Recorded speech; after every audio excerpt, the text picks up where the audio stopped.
industry bodies CII and FICCI have called for enhanced supervision and monitoring of public sector banks after 11,000 crore rupee fraud at Punjab National Bank came to light. The CII has issued a 3-point prescription which includes privatization of PSU banks, asking the government to reduce its stake in a phased manner. But just yesterday, the All India Bank Officers Association wrote a scathing letter opposing privatization. The letter attacks the Chief Economic Advisor Arvind Subramanian, who pitched for privatization in the economic survey. The letter reads, and I quote, "In what way the Chief Economic Advisor has improved the economy? He's talking about privatization. Does he want to hand over the banks which have been looted by corporates to them so that they can loot even further?"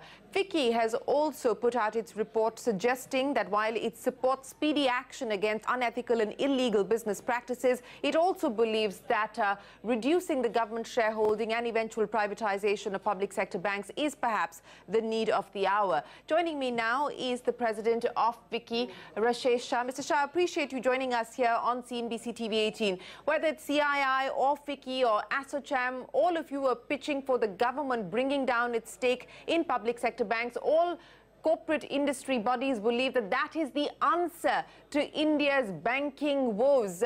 What has been the response from the government? Because so far, the government has very categorically maintained that there is no political or public appetite to do so.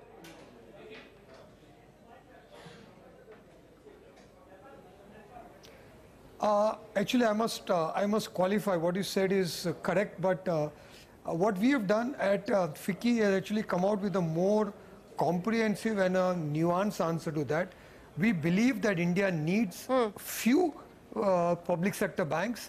We don't need so many public sector banks. So our current recommendation to the government is you keep 3 or 4 larger banks, like State Bank of India is a great institution. Merge a few others into these 3-4 banks, and another 5 or 7 you can privatize. The advantage of that is not privatization. The advantage of that is government resources and bandwidth can be focused on 3 or 4 larger banks, which should be the PSU universe for the government. Okay, so you're saying that retain some of the large public sector banks like State Bank of India, merge some of the smaller banks into them, privatize some 5 or 6 others. But Mr. Shah, if I can quote to you, and we did that at the start of the show, what the All India Bank Officers Confederation has stated, and get your response to that. They say every year banks are writing out thousands crores for corporates, which is the biggest scam. FICCI and ASSOCHAM should ask their members to be honest and repay the loans instead of demanding privatization. Just 12 NPAs account for an outstanding of 2,50,000 crore rupees. 84% of the NPAs belong to the corporate sector. There is truth to this as well, Mr. Shah. How do you respond?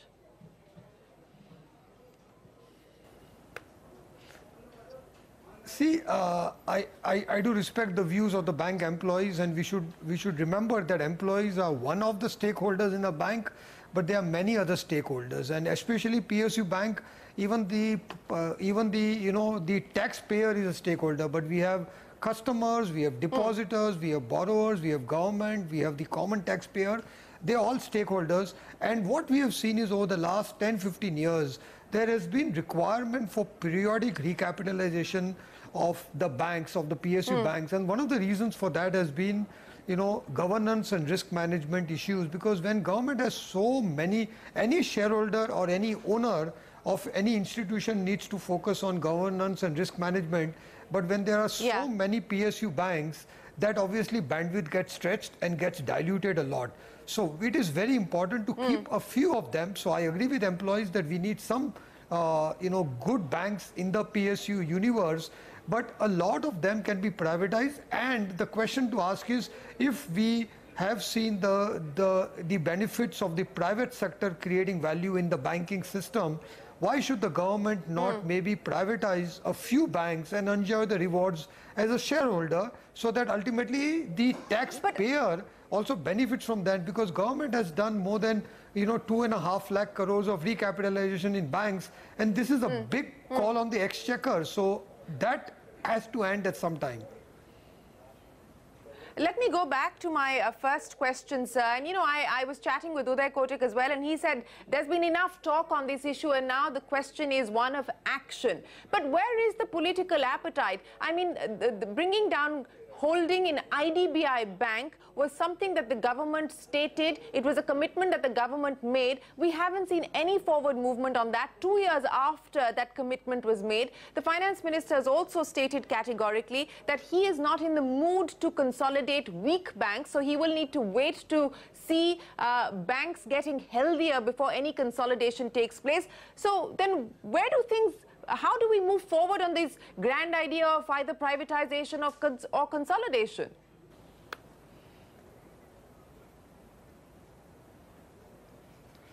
See, I think answers are not easy. Obviously, the bank, nationalization happened about 40 years ago. There is history of 40 years. There is a lot of legacy around that. But if any government has taken hard decisions, I mean, imagine a government that has brought in GST, that has brought in IBC, that has brought in real estate bill, that has done, demonetization. These were not easy decisions at all. So our feeling is, if there is any government that can make difficult decisions in the interest of the overall economy, it is this government. We just have to keep it high up on the priorities. I know that you met being so close to elections, which are about a year away. I know you met with the finance minister today, sir. Did you get any indication that he is willing to move forward on this?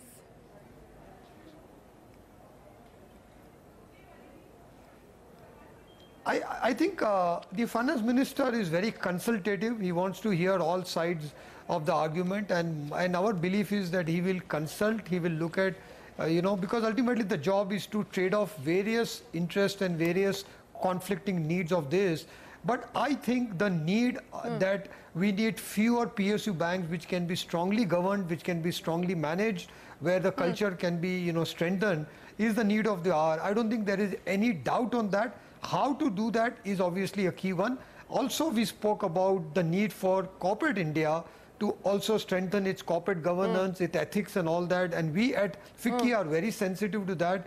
We do tell all our members that I think India is growing. We need to up our corporate governance standards. We need to strengthen the oversight, risk management inside the companies.